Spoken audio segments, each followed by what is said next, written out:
বন্ধুরা, আজকে বেশি কথা না বাড়িয়ে সরাসরি ভিডিওতে চলে আসি। একদম সকালবেলা রবিবার দিন 10টার সময় ছেলে নাচের স্কুল থেকে ফেরার পথে চলে এসেছি সরাসরি গঙ্গার ঘাটে। কেন সেটা তো অবশ্যই বলবো। দেখো সকালবেলাও কত রোদ উঠেছে, যেন মনে হচ্ছে দুপুর 2টো বাজে। আর দেখো চারপাশে বসেছে রকমারি ফল। তোমরা নিশ্চয়ই বুঝতে পারছো এটা আসলে 10 ফল। এটা কি বলো তো, আজকে দশহারার পুজো হচ্ছে গঙ্গার ঘাটে। তো চলে এসেছি পুজো দিতে। আমার অবশ্য এক ঢিলে দু পাখি মারা হবে, তার মানে হচ্ছে একবার গঙ্গা পুজো দেব আর একবার কিন্তু তার সাথে সাথে তোমাদের সাথে ভিডিওটাও শেয়ার করব। এবং এই সুন্দর মনোরম দৃশ্য অনেকেই হয়তো গঙ্গার ধারে দেখতে পারো না, তো তাদেরকে এটাই শেয়ার করার জন্য আমি কিন্তু আজকে চলে এসেছি। অবশ্য আমি প্রতি বছরই এখানে পুজো দিতে আসি, তো এবারও এসেছি এবং তার সাথে সাথে ভিডিওটাও তোমাদের সাথে শেয়ার করব। দেখো, দেখতে থাকো, ভীষণ ভালো লাগবে। একটা অন্যরকম মনোরম পরিবেশ। তোমরা হয়তো গঙ্গার ঘাট এমনি সময় দেখেছো, কিন্তু এই রকম একটা পুজোর পরিবেশে গঙ্গাকে এবং মা গঙ্গার পুজো মা গঙ্গার ঘাটে, এটা দেখার মতো একটা দৃশ্য। তো আমিও লাইনে দাঁড়িয়ে পড়েছি। দেখো আমাদেরই পাড়ার এক কাকু পুরোহিত মশাইয়ের কাছে আমি কিন্তু পুজো দিতে দাঁড়িয়ে পড়েছি। দেখো পুজো দিচ্ছি। আসলে আমাদের মনসা পুজো হবে বাড়িতেই, আর গঙ্গা যেহেতু কাছে তাই গঙ্গা পুজো দিতে গেছি এখানে। তো যাই হোক, ভেবেছিলাম স্নান করব, কিন্তু শাশুড়ি মা আসেনি, একা একা ঠিক ভরসা পেলাম না। আমার আবার একটু জলে ভয় আছে।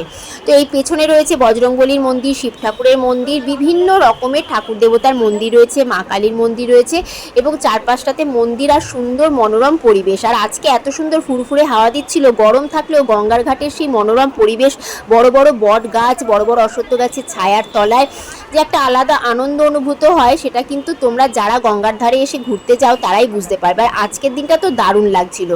চতুর্দিকে ধূপের গন্ধ, জাস্ট একটা দারুণ অসাধারণ পরিবেশ, মনে হচ্ছে যেন অন্য কোনো তীর্থক্ষেত্রে চলে এসেছি। তো যাই হোক, পুজো হয়ে যাওয়ার পর 10 ফলগুলোকে দিতে বলেছে মা।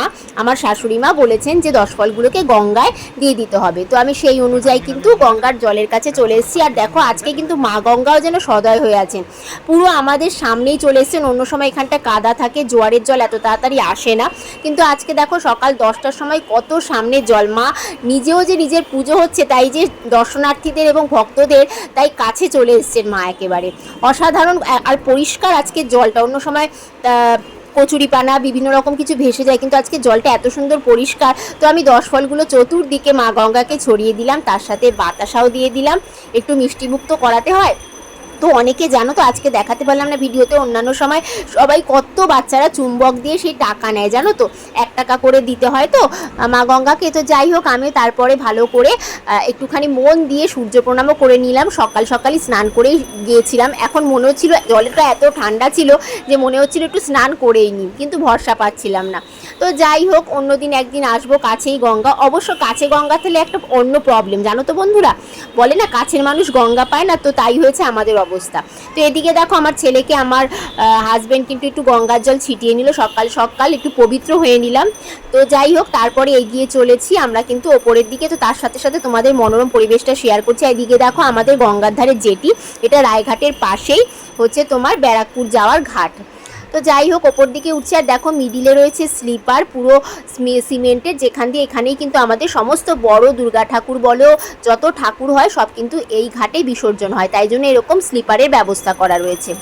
তো শেষে আরেকবার মনসা মাকে দর্শন করে প্রণাম করে, এবং সবাই তখনও কিন্তু পুজো দিচ্ছিলেন। এখন বাজে 11:30, এখনও কিন্তু যথেষ্ট ভিড় রয়েছে, মোটামুটি 2-2:30 পর্যন্ত ভিড় থাকে, আস্তে আস্তে ভিড়টা কমতে থাকে। তো চলো আমরা কিন্তু এগিয়ে চলেছি, গরমে আর দাঁড়াতে পারছিলাম না।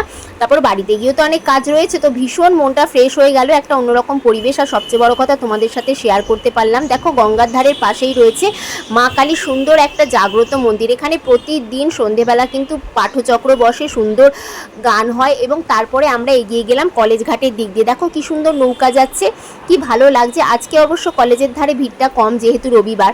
আর আমারও বেশ নস্টালজিক একটা মনোভাব তৈরি হয়েছিল, কেননা এই শ্রীরামপুর কলেজেই, বিখ্যাত এই শ্রীরামপুর কলেজেই আমি পড়াশোনা করেছি। তো এখান থেকেই আমাদের অনেক স্মৃতি রয়েছে। তো আজকের মতো ভিডিওটা এইটুকুই।